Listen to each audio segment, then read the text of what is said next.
আমার হাতে nothing phone 1 দাদারা ভাইরা নিজের টাকা দিয়ে কিনেছি এবং কিনতে গিয়ে মনে হয়েছে দামটা একটু অস্বাভাবিকভাবেই বেশি, তবে ভালো লেগেছে। ওপার বাংলাতেও স্মার্টফোনটি পাওয়া যাচ্ছে। বাট এইটি হলো একটি FAQ কোশ্চেন্স ভিডিও, মানে আপনারা যা যা জানতে চাইছেন নাথিং ফোন 1 সম্পর্কে আমি ইউজ করে সেই জিনিসগুলো বলবো, যেগুলো আছে যেগুলো নেই। বন্ধুরা অনেকেই প্রশ্ন করেছেন নাথিং ফোন 1 নিয়ে। তো প্রথম প্রশ্ন, নাথিং ফোন 1 এতে কি ডাস্ট পার্টিকেল আমার ইউনিটে ঢুকছে? না, আমি ইউজ করেছি এবং আমি আগেও বলেছি আমার যে ফোনটা এতদিন ইউজ করলাম কোনো ডাস্ট পার্টিকেল ভেতরে ঢোকেনি। যাদের ঢুকছে তাদের হয়তো ঢুকছে, তার মানে এটা না যে সবারই সঙ্গে যা ঘটছে তাই সবার সঙ্গেই ঘটতে হবে। নাম্বার 2, আপনারা অনেকেই জিজ্ঞাসা করেছিলেন যে ডট পিক্সেল ইস্যু দাদা আপনার ফোনে আছে? নো, আমার ফোনে ডট পিক্সেল ইস্যু আমি পাইনি, তবে অনেকের হচ্ছে। আবার বলছি, যেটা টুইটারে অনেকেই টুইট করছে। নাম্বার 3, আপনারা জিজ্ঞাসা করেছেন গ্রিন টিন্ট ইস্যু ওটা কি আছে? না, 30%-এর নিচে নামিয়েও আমি দেখলাম নিচে কোনো গ্রিন টিন্ট ইস্যু নেই। মানে বলতে পারেন really I am lucky, because আপনাদের সাপোর্ট রয়েছে। নাম্বার 4, আপনাদের কোশ্চেন যে ক্যামেরাতে ময়েশ্চার ঢুকে যাচ্ছে, এটিও আমার সঙ্গে ঘটেনি। ক্যামেরায় কোনো ময়েশ্চার ঢোকেনি। তবে সব কথাই কি ফেক বলছে তারা? না, অনেকের ঘটেছে, তবে এরকমটা না আপনার সঙ্গেও ঘটবে। নেক্সট আপনাদের প্রশ্ন যে দাদা এতে অলওয়েজ অন ডিসপ্লে আছে? হ্যাঁ, অলওয়েজ অন ডিসপ্লে বলে লেখা থাকবে না, অল ডে ডিসপ্লে এরকম একটা বড় সড়ো নাম, এবং সেটি এই রকম দেখতে, অর্থাৎ বেশ কিছু নোটিফিকেশান আপনাকে দেখাবে এবং সেখানেও ডটের আপনি টাচ পাবেন এবং সেখানে নোটিফিকেশান একটু পরেই ডিম হয়ে যাবে। এইটা একটা ভালো জিনিস। তো আপনারা অলওয়েজ অন ডিসপ্লে পাচ্ছেন, তবে একটাই ডিজিটাল ক্লক, তাছাড়া বাই ডিফল্ট আর কিচ্ছু নেই। হ্যাঁ, অপশন রয়েছে যেমন ডিফারেন্ট কাইন্ড অফ পান, সেটা নেই। ওটাই বলবো কালপেই তথা নাথিং ফোন কোম্পানিকে যে এইটা দেওয়া উচিত। নেক্সট প্রশ্ন আপনাদের, ব্রাইটনেস ইস্যু আছে নাকি? না, ব্রাইটনেস ইস্যু নাই বলতে কীরকম যে আপনি আউটডোরে গেলেন, আউটডোরে গিয়ে যে খুব ভালো পাবেন তা না, মানে অন্যান্য কোম্পানির ফোনের থেকে একটু কমই লাগবে। তবে 1200 নিট স্পিক ব্রাইটনেস অনুযায়ী বলছি। তবে ইনডোরে এবং আউটডোরে যে খুব অসুবিধা হবে তা কিন্তু নয়, ঠিকঠাক আমি বলবো ভালোই। নেক্সট আপনাদের প্রশ্ন ছিল দাদা এর যে ইন ডিসপ্লে ফিঙ্গারপ্রিন্ট স্ক্যানার ওটা কি আল্ট্রাসনিক? না, যথারীতি আমরা পেয়েছিলাম খবর যে আল্ট্রাসনিক লিক, কিন্তু এটি আল্ট্রাসনিক নয়, তবে এটি খুব স্লো নয় এবং বেশ ফাস্ট। এই যে দ্যাটস কাইন্ড অফ। তো আশা করি আপনারা বুঝলেন এবং ফেস আনলকও ফাস্ট। আপনাদের মধ্যে অনেকে প্রশ্ন করেছেন নাথিং ফোন 1-এর সাউন্ড কোয়ালিটি কীরকম?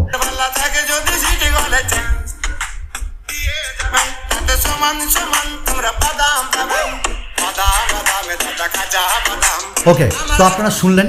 তো আমি বলবো নিচ থেকে 60%, উপর থেকে 40%, খুব লাউড না, বেস ভালোই পাবেন, ট্রেবলটা একটু কম বাট এনার্জেটিক। আপনারা অনেকে জিজ্ঞাসা করেছিলেন এর যে ইন ইয়ারপিসের সাউন্ড কীরকম। যদি আপনি TWS লাগান অবভিয়াসলি ভালো, খুব ভালো সাউন্ড কোয়ালিটি দিচ্ছে, এইটুকুন আপনাদের বলতে পারি।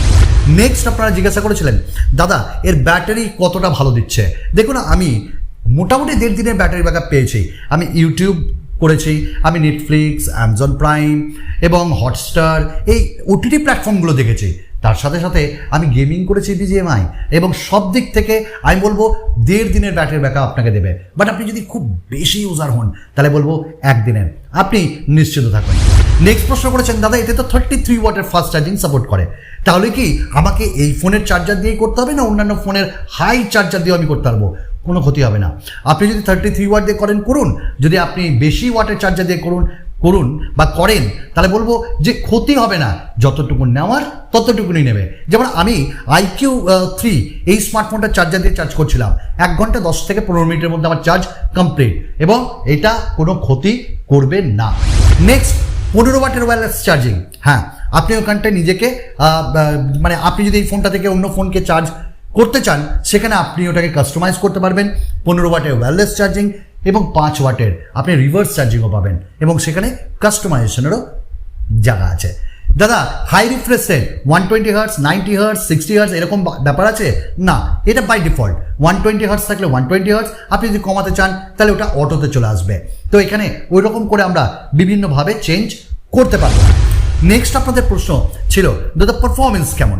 দেখুন 778G প্লাস ডেফিনেটলি এই দামে IQ9 AC, IQ Neo 6 এগুলোর সঙ্গে যদি কম্পেয়ার করেন, হ্যাঁ টিকবে না। তবে অন্তত বেঞ্চমার্ক স্কোর 5 লাখের কাছাকাছি, single core score, multi core score ভালোই এসছে।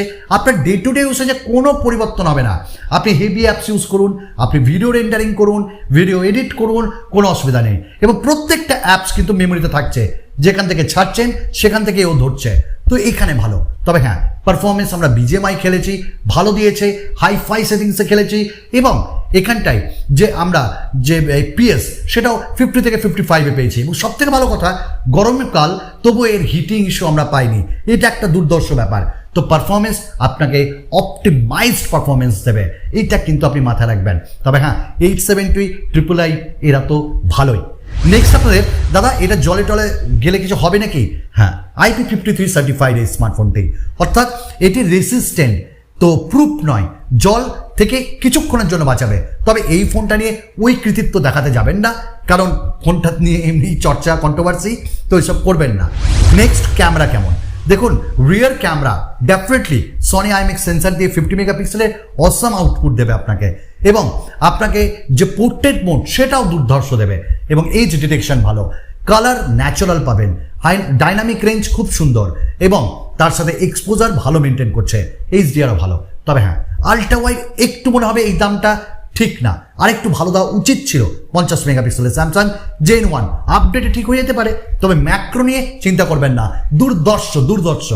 ফ্রন্ট ক্যামেরা ঠিকঠাক, আউটডোরেও ঠিকঠাক, ইনডোরেও ঠিকঠাক, লো লাইটে একটু স্ট্রাগল, তবে ক্যামেরাতে ইউআই মানে বিশাল কিছু যে ফিচার্স সেটা দেওয়া হয়নি, এটা একটু মাথায় রাখবেন। নেক্সট হলো এর video recording, 4K video recording 30 FPS smooth দিচ্ছে, ওয়াইস আছে, তবে ওই যে 60 FPS নাই।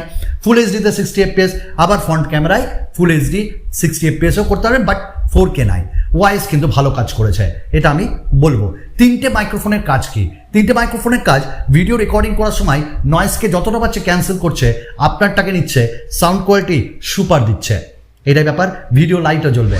যাতে গ্লিপ আমরা কী কারণে ইউজ করতে পারবো, গ্লিপ এই যে ব্যাপারটা, সেটা আপনি আপনার কল এলে আপনার ওইটা ইউজ করতে পারবেন, আপনাকে দেখাবে।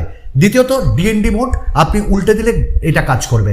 তৃতীয়ত কোনো নোটিফিকেশন এলে ওটি দেখাবে। তবে হ্যাঁ, নোটিফিকেশন আপনি যদি মিস করে যান ওই লাইটটি, তারপর আর জ্বলবে না, অলওয়েজ অন ডিসপ্লেতে আপনাকে দেখতে হবে। নেক্সট, এখানটায় আপনি স্টিল পিকচার নিতে পারবেন লো লাইটে, ওইটা দিয়ে, লাইটগুলো দিয়ে, আবার ভিডিও রেকর্ডিংও করতে পারবেন লাইটগুলো দিয়ে। তবে মেন ক্যামেরা থেকে আল্ট্রা ওয়াইডে সুইচ করার কোনো অপশন নাই ভিডিও রেকর্ডিংয়ের সময়, মাথায় রাখবেন।